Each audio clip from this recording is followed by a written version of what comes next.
যোহন যেমন শিখিয়েছিলেন ঠিক অমনি প্রার্থনা করা শিখিয়ে দিন প্রভু।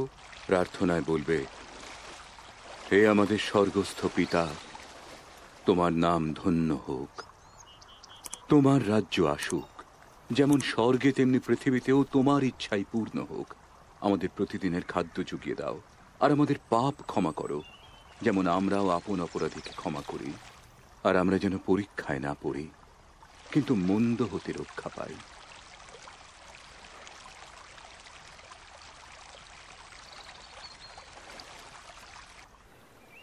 চাইতে থাকো, পাবে। অন্বেষণ করো, পাবেই পাবে। আঘাত করলে তোমার জন্য দ্বার খুলে যাবে,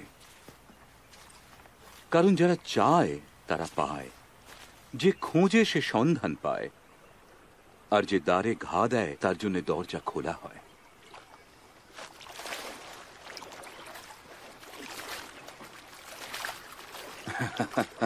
তোমাদের মধ্যে এমন পিতা কে আছে যার সন্তান মাছ চাইলে তাকে সাপ দেবে, বা একটা ডিম চাইলে তাকে বিছে দেবে? তোমরা মন্দ হলেও নিজের সন্তানকে উত্তম জিনিসই দাও, তবে স্বর্গস্থ পিতার কাছে চাইলে তিনি নিশ্চয়ই তোমাদের পবিত্র আত্মাই দেবেন। আমি তোমাদের বলছি, বেঁচে থাকার জন্য কি খাবো বলে চিন্তা করো না, কি পরবো বলে শরীরের বিষয়ে ভেবো না, কারণ জীবনটা তো শুধুই খাওয়া পড়া নয়, তার চেয়ে অনেক দামি। পাখিদের কথাই ভাবো,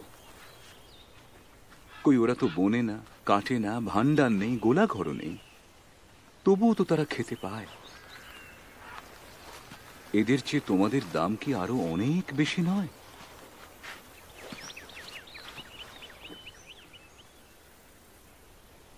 অযথা ভেবে তোমাদের আয়ু একটা দিনও কি বাড়াতে পারো?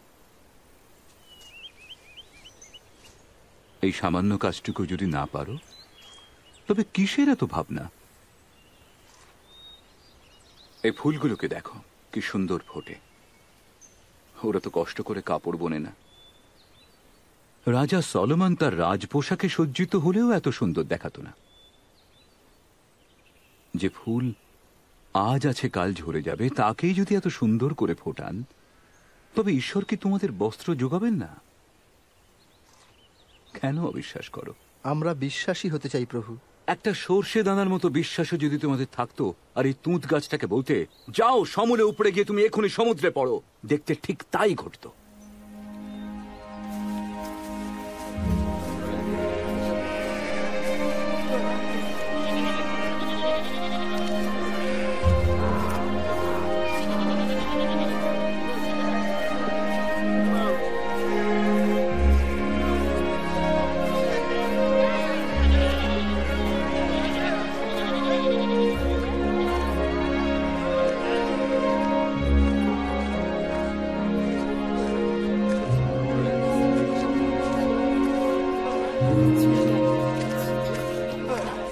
পাপের প্রলোভন তো আসতেই পারে, কিন্তু যার মাধ্যমে তা আসে ঠিক তাকে।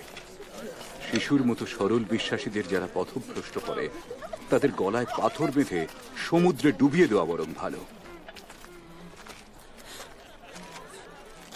ঈশ্বরের রাজ্য কেমন যেন, মনে করো একজন একটা বীজ নিয়ে তার বাগানে বপন করলো, তার থেকে একটা বড় গাছ হলো, আর সেই গাছের ডালে পাখিরা বাসা বাঁধলো।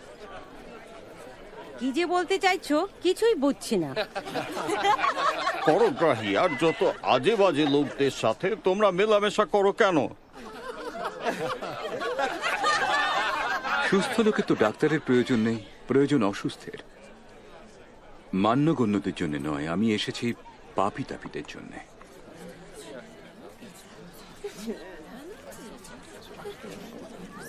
সেই রাজ্যের কথাটা আবার বলুন, আরো কিছু শুনতে চাই। তোমরা ভয় করো না, পিতা তোমাদের সেই রাজ্য দিতে পারলে খুশি হবেন। তোমার যা কিছু আছে বিক্রি করে গরিবদের দান করো, এমন কোথাও সঞ্চয় করো যা জীর্ণ হবে না, স্বর্গে ধন সঞ্চয় করো, তা কোনোদিনও ক্ষয় হবে না, কারণ কোনো চোর সেখানে আসবে না, বা পোকায় তা কাটবে না। তোমার ধন যেখানে, মনও সেখানেই থাকবে।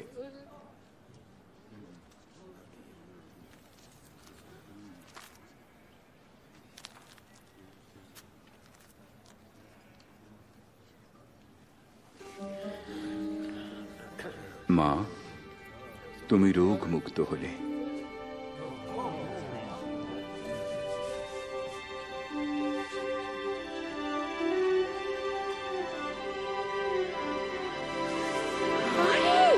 দেখো, ও ভালো হয়ে গেছে।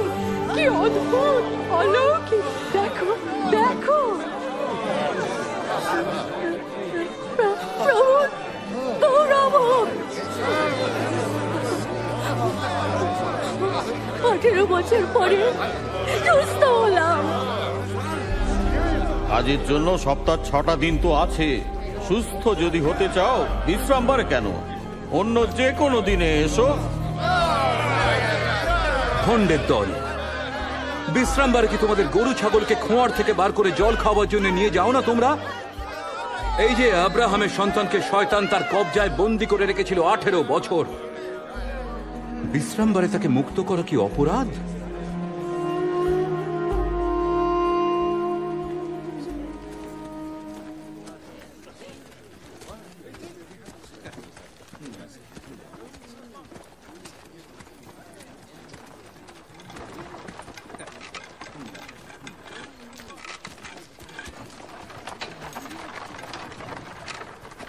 সদ্গুরু, অনন্ত জীবন পেতে হলে কি করতে হবে? আমাকে সৎ বলছো কেন? ঈশ্বর ছাড়া সৎ কেউ নেই। 10টি আজ্ঞা তো জানো। ব্যভিচার করো না, নরহত্যা করো না, মিথ্যা সাক্ষ্য দিও না কখনো, পিতা এবং মাতাকে সমাদর করো। ছেলেবেলা থেকেই তো এইসব আদেশ পালন করে আসছি। আর একটা কাজ এখনো বাকি রয়ে গেছে। তোমার যা আছে সব বিক্রি করে গরিবদের দান করে দাও, তাতে স্বর্গে ধন লাভ করবে। তারপর আমায় অনুসরণ করো। কিন্তু আমরা বণিক, আমাদের অনেক টাকা। একজন ধনীর পক্ষে ঈশ্বরের রাজ্যে প্রবেশ করা কত কঠিন।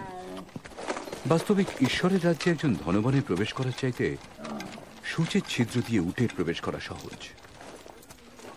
তাহলে কে পরিত্রাণ পাবে? মানুষের যে অসাধ্য, ঈশ্বরের পক্ষেই তা সম্ভব। তাই স্বর্গরাজ্যটা ঠিক কোথায়? ঈশ্বরের রাজ্য এমন নয় যে তা চোখে দেখা যাবে। কেউ বলবে না এই তো ওইখানে বা এইখানে, কারণ ঈশ্বরের রাজ্য তোমাদের অন্তরে। এমন সময় আসবে যখন তোমরা একটিবারের জন্য আমাকে তোমাদের মধ্যে পেতে চাইবে, কিন্তু তা হবে না। বিদ্যুৎ যেমন আকাশের এক প্রান্ত থেকে অন্য প্রান্ত পর্যন্ত ঝলসে ওঠে, আমার পুনরাগমন ঠিক তেমনি হবে। তবে তার আগে অনেক কষ্ট পেতে হবে, আমাকে লোকে প্রত্যাখ্যান করবে।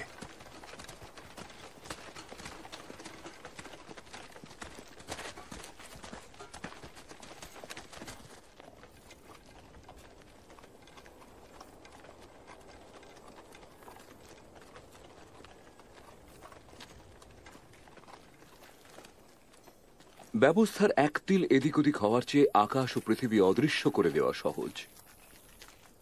তোমরা যা দেখছো, অনেক ভাববাদী ও রাজারাও তা দেখতে চেয়ে দেখতে পায়নি, শুনতে চেয়ে ও শুনতে পায়নি। আমরা কি করব? শাস্ত্র কি বলে তার অর্থই বা কি? তুমি তোমার সমস্ত অন্তঃকরণ, সমস্ত প্রাণ, সমস্ত শক্তি, সমস্ত চিত্ত দিয়ে প্রভু ঈশ্বরকে ভালোবেসো, আর প্রতিবেশীকে নিজের মতো ভালোবেসো। ঠিক বলেছ, তাই করলেই জীবন পাবে। প্রতিবেশী আবার কি? নিশ্চয়ই সৈন্যগুলো নয়। তবে কি সম্রাট নাকি? একবার একজন লোক তার নিজের শহর থেকে অন্য শহরে যাচ্ছিল। পথে দস্যুরা তাকে আক্রমণ করলো, লুটপাট করে মেরে আদমর অবস্থায় তাকে ফেলে রেখে গেল। ঘটনাচক্রে এক পুরোহিত এলো সেই পথে। লোকটিকে দেখেও সে পাশ কাটিয়ে চলে গেল। একই পথে এলো একজন লেবীয়। লোকটিকে দেখে সেও তাড়াতাড়ি সেখান থেকে সরে পড়ল। এবার একজন সমরীয় এলো। পথে পড়ে থাকা লোকটির অসহায় অবস্থা দেখে তার মন দয়া ও করুণায় ভরে গেল। আহত লোকটির কাছে এসে দ্রাক্ষারস আর তেল দিয়ে সে তার ক্ষতস্থান বেঁধে দিল। তারপর নিজের গাধার পিঠে চাপিয়ে তাকে এক সরাইখানায় নিয়ে এলো। পরদিন সরাইখানার মালিকের হাতে কিছু টাকা দিয়ে লোকটির সেবা যত্ন করতে বলল। এও বলল যে বাড়তি খরচা হলে ফিরে এসে সব মিটিয়ে দেবে। বলতো, এদের মধ্যে কে ওই লোকটির সঙ্গে প্রতিবেশীর মতো আচরণ করল? যে তার প্রতি দয়া দেখালো। তুমিও তবে তাই করো।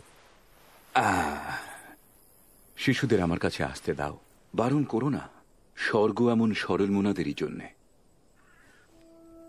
আমি তোমাদের সত্যি বলছি, এই শিশুর মতো সরল চিত্তে গ্রহণ না করলে কেউই স্বর্গরাজ্যে প্রবেশ করতে পারে না। আমার নামে যে শিশুদের স্বাগত জানায়, সে স্বাগত জানায় আমাকে, এবং যিনি আমাকে এখানে পাঠিয়েছেন তাকে। তোমাদের মধ্যে যে নম্র সেই শ্রেষ্ঠ।